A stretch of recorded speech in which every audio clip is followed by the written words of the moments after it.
Fala investidores, sejam muito bem-vindos ao canal Planilheiro Investidor. Eu sou Adriano Costa e no vídeo de hoje nós vamos falar do relatório gerencial de setembro de 2022 do fundo HSI Malls, Fundo de Investimento Imobiliário, é o HSML11, Fundo de Shopping Center. Então fique conosco aí, se você gosta desse tipo de assunto, FIF, Agro, F-Infra é o principal assunto aqui no canal, então se inscreva aí, ative as notificações para você não perder nenhum vídeo, deixe seu like também, é tudo de graça, mas você ajuda bastante a gente aqui a continuar nosso trabalho no YouTube, tá bom? E também a levar essas informações para outras pessoas que querem acompanhar conosco aí os fundos de investimento imobiliário, os FIAGROS, os FIINFRAs, né, os principais assuntos aqui no canal, mas tem outros assuntos, pesquise raiz do canal aí para você ficar ligado. E também nós temos aí nosso grupo do Telegram, se inscreva lá em curta distância, tá bom? E esse relatório vai estar na descrição do vídeo também para você baixar e fazer uma leitura mais detalhada. Vamos lá então, HSML11, que tem a política de investir no segmento de shopping center, né, através de locação, exploração, até mesmo alienação, né, para ganho de capital dos shoppings, né, e todos os direitos aí relacionados a ele. Então, é a política de investimento principal aí é shopping center. Alguns números aqui para a gente poder saber algumas características, né? O fundo tem desde julho de 2019, código de negociação dele é HSML11, gestão ativa, grupo que gere aí a HSI Gestora de Fundos Imobiliários e administradora é a Santander Casséis Brasil DTVM. Aqui mais para baixo tem outras características, né, numéricas aqui inclusive de taxas que se paga, né, para ser cotista do fundo. Taxa de administração 1,10% sobre o valor de mercado e mais a taxa de escrituração e 20% do que excedeu o benchmark, que é a taxa de performance, que é o benchmark do fundo, né, o alvo ali, a rentabilidade alvo é IPCA mais 6%. Então, essas taxas aqui, quando devidas, né, elas são já descontadas no resultado mensal, né, apropriadas mensalmente ou pagas semestralmente, depende da política do fundo, pagas semestralmente ou anualmente, mas elas são apropriadas e já vêm abatidas, tá? Você não precisa pagar nenhum boleto, né, nada, fazer nada, não pagar nenhum Pix, nem nada, já vem descontado no resultado e já vem líquido para os proventos, tá? Então, fique tranquilo. Bom, mais para baixo a gente verifica aqui alguns números de setembro, né? Fundo que está com um valor de mercado 1,4, quase 1,5 bilhões de reais, R$ 94,25 por cota, foi o encerramento de setembro, né? Para quem acompanha o fundo há algum tempo, né? O fundo ainda está abaixo do valor patrimonial, mas praticamente aí ficou muito mais de um ano sendo negociado aí em média entre 75 e 80 reais, né? Então quem fez a carteira nesse período aí, eu comprei muita cota nesse período, né? Tá com um preço médio lá embaixo, então interessante. O fundo aumentou bastante de preço aí depois do anúncio da primeira deflação em agosto, né? Na deflação de julho. E ele disparou de preço, subindo aí em torno de quase R$ 20 a cota, né? Então realmente teve uma rentabilidade monstro na vela em agosto. Liquidez diária no mercado 2,6 bilhões, distribuição a última foi 68 centavos por cota, tem mais de 140 mil cotistas, eu sou um desses cotistas, né? É o único fundo de shopping que eu tenho na carteira e tem uma quantidade aí em torno de 6% da minha carteira de FIIs. Quantidade de cotas 15,7 milhões de cotas emitidas o HSML. Aqui mais para baixo o gestor fala sobre a performance no trimestre, então teve um forte desempenho nesses últimos meses. Setembro também teve um bom desempenho dos resultados do fundo, né, inclusive do valor da cota. O fundo que é um fundo de gestão ativa, né, então tem alguns fundos de shopping que são de gestão passiva, então se você quer essa diferenciação dentro da sua estratégia, tem que prestar atenção quando você for investir nos fundos de investimento imobiliário, tá? E como a gente vê aqui, ó, o retorno ajustado pelos dividendos no ano e nos últimos 12 meses está em 23,6% e 28,8%, respectivamente. E também teve uma alta na liquidez, apesar de ter tido uma baixa com relação a agosto, mas agosto foi muito exorbitante, né, o valor. Mas com relação aos meses anteriores a agosto, o fundo teve uma alta na liquidez no mercado secundário, tá? Por conta também da quantidade de cotistas que segue aumentando, né? Segue aumentando mês a mês. E a expectativa, inclusive, né, para setembro, como a gente vem falando aqui, é uma deflação, né, dentro ali da prévia da inflação, né, o IPCA 15, né, a prévia de inflação para setembro já está em 0,37%, né, e de acordo com o boletim, IPCA vai ter uma média aí de 5,74% em 2022. Então, esses aqui são alguns números que a gente tem que estar atentos, né? Não é um fundo de CRI, mas é um fundo que tem uma alavancagem bem considerável, né? E indexado ao IPCA. Então, isso atrapalha porque as despesas financeiras elas ficam atreladas à inflação. Então, um período de deflação, a despesa financeira acaba reduzindo e se favorece ao fundo, né? E do ponto de vista operacional, ele fala que as vendas e o resultado operacional dos shoppings segue aumentando com relação a 2019, 12% e 13% respectivamente. Então, os resultados seguem aí aumentando. A taxa de ocupação teve uma queda, como a gente vai ver mais para frente, mas o fundo está ainda mantendo uma taxa de ocupação acima dos 95%. Bom, vamos mais para lá, né? Mais para baixo aqui, resultado do fundo. Então vamos ver os números. Setembro foi de 15,6 milhões de reais de receita imobiliária, que são os aluguéis das lojas dos shoppings, né, onde o fundo tem participação.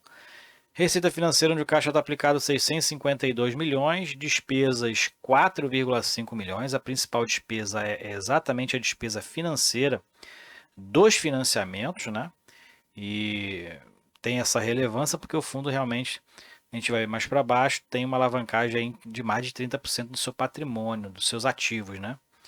São passivos de terceiros aí que financiaram a compra dos imóveis, né? Os fundos têm essa dificuldade quando não consegue fazer uma emissão de cotas, só consegue aí adquirir muitas vezes por conta de financiamentos, né, dos imóveis, porque o fundo é obrigado a distribuir o seu resultado de caixa. 95% é o mínimo, né? E isso atrapalha muitas das vezes o crescimento do fundo através dos resultados, né? Isso atrapalha muitas vezes. E o resultado do fundo foi de 11 milhões 780 mil reais, teve um resultado de 75 centavos por cota, distribuiu 68 e acumulou aí um resultado de 7 centavos por cota, né? Então a gente verifica que dentro do segundo semestre o fundo já teve um resultado de R$ 2,12, distribuiu R$ 2 e está com o resultado acumulado no período, no semestre, né? No segundo semestre, 12 centavos. Quando a gente pegar desde o ano de 2022, o fundo está com um acumulado de 31 centavos por cota. Então vamos mais para baixo, que isso aqui é a distribuição e a projeção. Então o fundo distribuiu 68 centavos e está projetando exatamente entre 68 e 69 centavos nos meses de dezembro, caso não tenha nada né, inesperado nesse período aí que afete os resultados do fundo. Dentro da rentabilidade, o fundo da setembro teve uma rentabilidade de 3,9%, né, então ela teve aí uma alta, uma variação interessante no valor da cota. O volume de negociação foi de 54 milhões e meio de reais no mês de setembro, quase 600 mil cotas negociadas, 3,8% foi o giro de cotas normal, né? Não teve nada de anormal aqui dentro da liquidez no mês de setembro, mas aumentou com relação aos meses anteriores, né? O fundo estava com uma média há muito tempo, com uma média de 2 milhões de reais, e agora se aproximando ali para manter uma média de 3 milhões de reais em liquidez. Aqui a gente verifica a composição da carteira. Então o fundo hoje tem 2,3 bilhões, né, em ativos, né, em imóveis, na verdade, né, renda fixa 75 milhões de reais, FIIs 0,3 milhão e outros 12,4 milhões de reais, né, na verdade que resultado negativo, e securitizações que o fundo tem, né, 868 milhões de reais, né, então são obrigações que muitas das vezes comprometem aí a questão dos recebíveis, né? Então dá como garantia os recebíveis e o fundo então tem essa forma de financiamento aí através de emissão de CRI. 1,5 milhão de reais então é o patrimônio, 1 bilhão, né? 1,5 bilhão de reais é o patrimônio do fundo encerrado em setembro. Isso aqui são os CRIs então.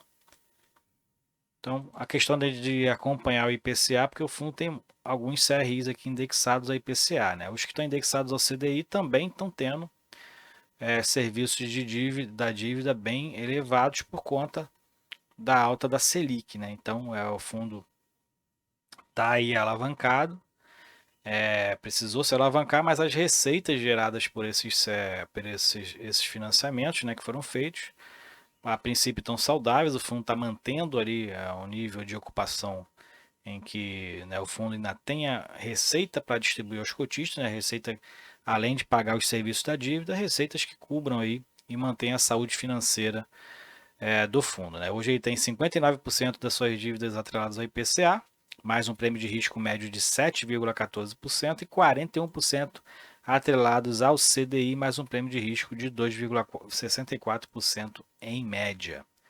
Alguns já vencem aqui em 2022, ó, junho 2022, aqui na verdade, daqui é a data de emissão, né? O vencimento normalmente são bem longos, né? Então, como a maioria daqui são CRIs recentes, né?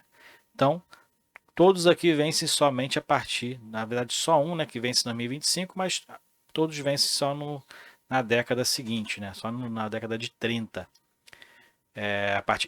a partir de 2033, tá?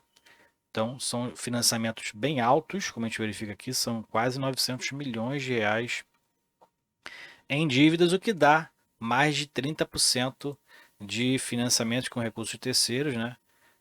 Como ele falou que está aqui em cima, 33,7% de financiamentos com recursos de terceiros, né? Então, tudo mais constante até outubro de 2024, o fundo não vai ter necessidade de caixa para complementar esses financiamentos, tá? Então, aqui vamos falar agora de indicadores de vendas no mês de agosto. 13% foi o desempenho em relação a 2019, acima, né, do desempenho de 2019 nas vendas. Nos resultados operacionais foi de 14% acima do observado em 2019. Mall e mídia, 13% acima do observado em 2019. E na adimplência está ali em torno de 2,1%. E os descontos ainda estão ali na faixa de 2,2% das receitas, né, em relação aos contratos. Como eu falei, a taxa de ocupação teve uma leve queda, mas o fundo mantendo acima de 95% de taxa de ocupação. Os aluguéis das mesmas lojas ainda é a principal receita do fundo, né? E na composição do resultado, o que tem maior resultado ainda está sendo o Shopping Metrô Tucuruvi, que representa a maior composição do NOI do fundo, né, que é o resultado operacional dos shoppings. O principal aqui são lojas âncora, né, 66%, e composição de vendas, o shopping Pátio Maceió tem o maior nível de vendas, 22%. Teve, né, em setembro, né, pode ser que outro tenha um desempenho melhor, mas nesse mês de setembro o melhor desempenho foi do shopping Pátio Maceió. Aqui é o portfólio do fundo.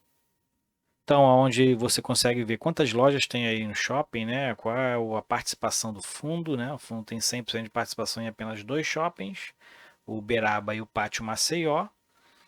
E aí ele fala a ocupação de cada um deles, né? Tá, como a gente verifica que está com maior vacância é o Shopping Metrô Tucuruvi, mas mesmo assim está com bom desempenho com relação ao resultado, né, apresentado. Então, esse aqui é o portfólio do fundo. Aqui é a parte geográfica, né? O fundo tem um shopping lá em Rio Branco, né? E aqui está, para se você quiser ver, né, no YouTube, né, o tour 360 graus aí de cada shopping. Aqui está o link, você vai poder baixar o relatório aí na descrição do vídeo. Clicar nesse link e aqui também está a descrição de cada shopping, né, a loja e tal, alguns desempenhos, alguns números de cada shopping. Baixa aí o relatório, verifique, né, esses resultados aqui, ver como é que está o desempenho de cada shopping, para você conhecer também o fundo, acompanhar, se você é cotista também, como é que está o desempenho dos ativos que compõem a carteira. Isso aqui é a expansão lá do Shopping Pátio Maceió, né, início previsto aí de entrega no fim de novembro. Então, uma pequena expansão aqui do shopping, né, está em obra. Então é isso. Relatório gerencial então do fundo HSML11, fundo de shopping. Se você gostou do vídeo, deixa o seu like, Se inscreva no canal e compartilhe com a gente se você é cotista do HSML11, qual o percentual da sua carteira hoje. Eu sou cotista do HSML11, né, o único fundo de shopping que eu tenho, então de 6% da minha carteira. Gosto do fundo, ainda mais com preço aí variando no mercado, né, teve uma variação muito positiva, né. Tá ruim de comprar agora, mas ainda assim tá abaixo do seu valor de mercado, tá? Interessante, abaixo do seu valor patrimonial, né? Valor de mercado abaixo do valor patrimonial. Então, é uma boa oportunidade. O fundo tá com um crescimento aí interessante, uma alavancagem alta, mas os fundos de shopping não se fala mais em crise, né, nos shoppings. Então, os shoppings já estão aí praticamente recuperados da pandemia, né? Não tem previsão aí de nenhum fechamento, então que prejudique os resultados. Então, para mim, os shoppings, questão de crise já é página virada e o shopping, qualquer lugar que for, né, é sempre um bom negócio lá, porque acaba que para os lojistas a segurança é melhor, para os que consomem também a segurança de shopping é melhor do que o shopping de rua, né? Então é interessante, é um bom negócio, né, na minha opinião. E então é isso. Se você gostou do vídeo, deixe seu like, se inscreva no canal e compartilhe esse vídeo com outras pessoas e também compartilhe com a gente. Se você é cotista, então qual o próximo vídeo que você quer ver aqui, né, com relação aos FIIs que a gente acompanha, FIIs, Fiagro e FIINFRA. Coloque aí nos comentários do vídeo, né, faça suas indicações. Fique com Deus, até o próximo vídeo. Tchau, tchau.